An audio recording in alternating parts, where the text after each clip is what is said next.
जब देखन तुम देखन हारे, जब देखन तुम देखन हारे, विधि हरि शंभु न जावन हारे, विधि हरि शंभु न जावन हारे।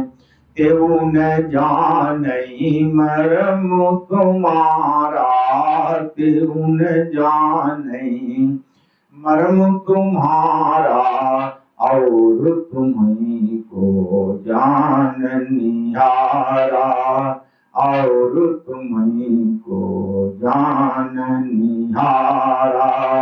जब भगवान की कृपा और भगवान के प्रेम और भगवान की जो माया होती है, उसके वशीभूत होकर विधि हरि शंभु न जावन हारे। भगवान की माया के वश में तीनों ही देव, जब भगवान ब्रह्मा जी, भगवान विष्णु जी और भगवान शिव जी, जब भगवान की ईश्वर परम ब्रह्म परमेश्वर ईश्वर की ही कृपा से, जब उनकी कृपा को, उनकी महिमा को जब वो नहीं जान पाते हैं, तेऊ न जानई मरम तुम्हारा, तेऊ न जानई मरम तुम्हारा, और तुम्हीं को जान निहारा, और तुम्हीं को जान निहारा। जब आपके मरम को वो नहीं जानते हैं तो और कौन जान सकता है। इसका मतलब यही है कि सब भगवान के अधीन हैं, ईश्वर के अधीन हैं। भगवान जिसको जैसा बना दें, चींटी से ब्रह्मा, चींटी को ब्रह्मा बना देना और ब्रह्मा को चींटी बना देना, ये भगवान का कार्य है। जब उनके मर्म को कोई भी नहीं जान सकता है, तो कोई तो होगा जो जानता होगा भगवान की महिमा को, भगवान की मर्म को, भगवान के प्रेम को। सो जानई जय देव जनाई, सो जानई जय देव जनाई, जानत तुम्हीं हुई जाई। सो जानई जय देव जनाई, सो जानई जय देव जनाई, जानत तुम्हीं हुई जाई। जान वही सकता है, चाहे छोटा सा छोटा हो, चाहे बड़ा सा बड़ा हो, जान वही सकता है आपके मर्म को, जिसको आप जना दें, जिस पे आप कृपा भरी दृष्टि डाल दें, वो ही जान सकता है और कोई भी नहीं जान सकता है। और जो जान जाता है वो आपके समान ही हो जाता है। ये भगवान की प्रेम, भगवान की करुणा, और ये सबके लिए है, ये एक व्यक्ति के लिए नहीं है, एक देव के लिए नहीं है। भगवान तो समदर्शी होते हैं, उनकी दृष्टि में न कोई छोटा होता है न कोई बड़ा होता है। जो उनको चाहता है बस भगवान उसके ही हो जाते हैं।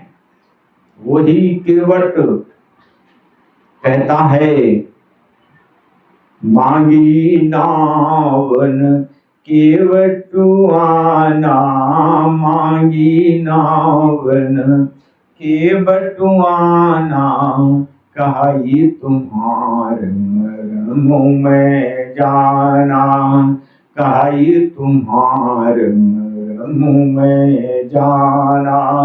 भगवान के मर्म को वो केवट जान रहा है और भगवान के मर्म को विधि हरि शंभु भी नहीं जान पाते हैं।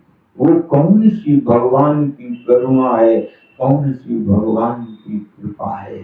वो यही है कि जिस पे वो कृपा कर दें, जिसको वो चाह लें, वही सब कुछ बन जाता है। तो वो चाहे कब और वो चाहते कब हैं, ये तो हमको आपको समझना होगा। जो व्यक्ति भगवान के आश्रित होकर के अपने जीवन को चलाता है, निश्चित रूप से अपना दुख अपना सुख परम पिता परमेश्वर से कहता है, वो भगवान का हो जाता है। उसको भगवान जो वेद में, शास्त्र में, पुराणों में रहस्य नहीं होता है, वो रहस्य उसके हृदय में भगवान की भक्ति के रूप में प्रवाहित होने लगता है। जिस मर्म को दुनिया में कोई नहीं जान सका, उस मर्म को भगवान अपने भक्त को जना देते हैं। उस भक्त को जो अपने जीवन की डोर भगवान के हाथ में सौंप देता है, अपना दुख अपना सुख भगवान से कहना और भगवान के सुख के लिए, जिसमें परम पिता परमेश्वर सदा सुखी रहे, उस कार्य को सदा करना। क्योंकि भगवान किस पे प्रसन्न होते हैं जानते हो? उस पे प्रसन्न होते हैं जो भगवान की कथाओं को करता है, जो भगवान के वचनों को मानता है, जो भगवान के गुणानुवाद में सदा रहता है। जसु तुम्हार मानस विमल, हंस निजीहा जासु, मुक्ता हल गुणगन चुने, राम बसु। भगवान उसके प्रसन्न होते हैं जो भगवान के गुण के मोतियों को सदा चुनता रहता है।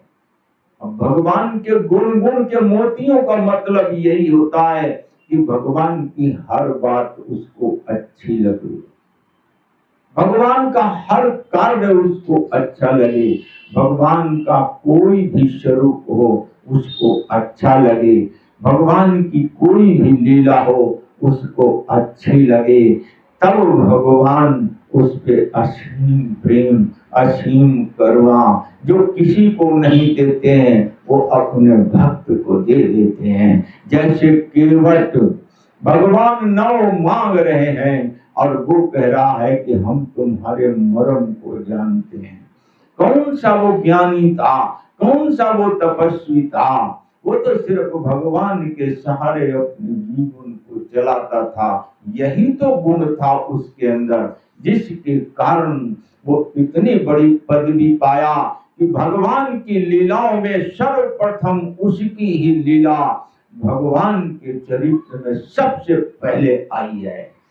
और भगवान का हाथ करुणा भरा उसके ऊपर था जब वो भगवान का चरण धो रहा था, जब वो भगवान का चरण धो रहा था। और उस समय पर उसके भाग्य की सराहना देवगण कोई और संसार में जितने भी भक्त थे, ज्ञानी थे, तपस्वी थे, उस समय जिस समय वो भगवान के चरण धो रहा था और भगवान की कृपा का हाथ उसके सिर पे था, उसके भाग्य की तुलना तो कोई भी तीनों लोकों में, चाहे वो पाताल हो, चाहे मृत्यु लोक हो, चाहे वैकुंठ लोक, देवलोक हो, कहीं भी कोई भी उसके समान उस समय पर नहीं था।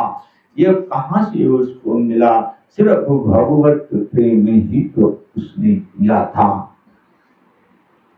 स्वतंत्र अवलंबन आना, तेहि आधीन ज्ञान विज्ञाना।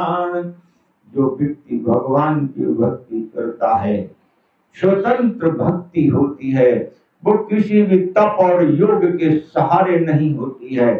सिर्फ भगवान को चाहना होता है, भगवान से प्रेम करना होता है।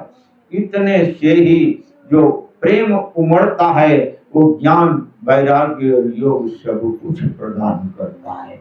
बोलिए सच्चिदानंद भगवान की जय।